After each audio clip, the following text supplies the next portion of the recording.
Amelia Earhart, the flight that vanished. In 1937, a small aircraft was flying over the vast, endless waters of the Pacific Ocean. There were two people on board.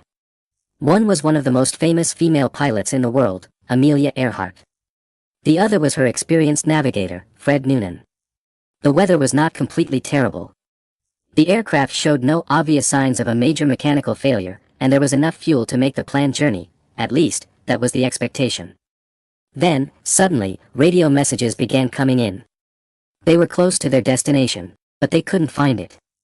And then, silence. A silence that has lasted for nearly 89 years. This is the mystery of Amelia Earhart's disappearance. A woman who changed aviation forever. In the 1920s, aviation was still a world dominated by men. Many people believed flying airplanes was a man's job. But Amelia Earhart was different. From a young age, she loved taking risks and trying new things. In 1920, she took her first airplane ride. It lasted only a few minutes. But that short flight changed her life forever. The moment she returned to the ground, she knew what she wanted to do. She wanted to become a pilot. She saved money, worked different jobs, and eventually paid for flying lessons. Before long, she was setting aviation records. In 1932, Amelia Earhart became the first woman to fly solo across the Atlantic Ocean. The achievement made her an international celebrity. Newspapers wrote about her. People saw her as a symbol of courage, independence, and determination. But Amelia wasn't finished. Not even close. The journey around the world.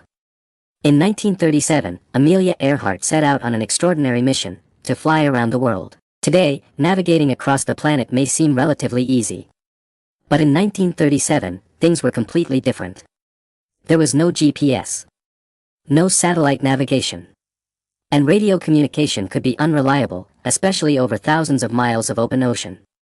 Amelia was joined by an experienced navigator named Fred Noonan. Their aircraft was a specially modified Lockheed Electra 10E. The journey began. They flew across countries and continents, covering thousands of miles. With every successful leg of the journey, they moved closer to their goal. But the most dangerous part was still ahead, the most dangerous part of the journey. By late June 1937, Amelia and Fred had completed most of their journey around the world. Now they faced one of the most difficult sections of the entire trip, the Pacific Ocean. The largest ocean on Earth. For hundreds of miles, there could be nothing but open water. And in many places, an emergency landing would be nearly impossible. Their next destination was Howland Island. It was an extremely small island surrounded by an enormous ocean. Finding it from the air was like trying to find a tiny needle in a massive blue ocean, and this was where the story took a terrifying turn. The final flight. On the morning of July 2, 1937, Amelia and Fred took off from New Guinea. Ahead of them was a journey of roughly 2,500 miles, or about 4,000 kilometers, across the Pacific. Their destination was Howland Island. At first, everything seemed normal. Radio messages were being received. The aircraft continued toward its destination. Near Howland Island, the U.S. Coast Guard cutter USCGC Itasca was waiting. Its mission was to help guide Amelia's aircraft to the tiny island. But as the hours passed, something started going wrong. Radio communication became difficult. Messages came through, then disappeared. Amelia also expressed concern about their fuel. She was searching for Howland Island, but she couldn't see it. And the crew on the ground couldn't see her aircraft either. They were believed to be somewhere in the same vast region, but they couldn't find each other. Then came some of the final radio transmissions. Amelia reported that they were searching for the island. After that, nothing. No confirmed location. No clear distress call that revealed where the aircraft went. No confirmed wreckage. No definite trace of Amelia Earhart or Fred Noonan. It was as if the aircraft had simply vanished into the Pacific. The massive search. When radio contact was finally lost, alarms spread across the United States. Theory 1, they crashed into the ocean. The most widely accepted theory is that Amelia's aircraft ran out of fuel and crashed somewhere in the Pacific. According to this theory, the Lockheed Electra disappeared beneath the ocean, taking its secrets with it. It remains one of the leading explanations for the disappearance. But one question has continued to haunt researchers: if the aircraft crashed into the ocean, why has its wreckage never been conclusively found? That question helped keep the mystery alive. Theory 2, Nikomaroro Island. Another theory suggests that Amelia and Fred may have reached Nikomaroro Island instead of crashing directly into the ocean. According to this theory, they may have landed somewhere on or near the remote island and survived for some time. Over the years, human remains and various objects, including footwear and other artifacts, were reported on the island. Some researchers believe these discoveries could be connected to Amelia Earhart.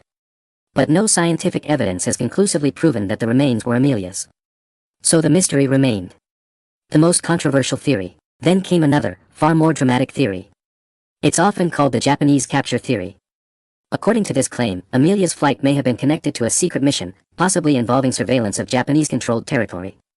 The theory suggests that Amelia and Fred may have gone off course and been captured by Japanese forces. The story became so popular that books were written about it, documentaries were produced, and some people even claimed to have spoken with witnesses who said they had seen Amelia in Japanese custody. But there is one major problem: no definitive evidence has ever proven that this happened. The mystery remains. Nearly 89 years have passed since Amelia Earhart disappeared. Technology has changed dramatically. We now have satellites, advanced aircraft, underwater drones, and sophisticated systems capable of searching places that were once almost impossible to reach. And yet, the final location of Amelia Earhart's aircraft remains unknown. Did the Electra run out of fuel and disappear beneath the Pacific? Did Amelia and Fred somehow make it to Nikomaroro Island? Or is there another explanation that history has yet to uncover? Maybe one day, the ocean will finally give up the evidence that researchers have been searching for all these years. But until then, Amelia Earhart's final flight remains one of the greatest mysteries in aviation history.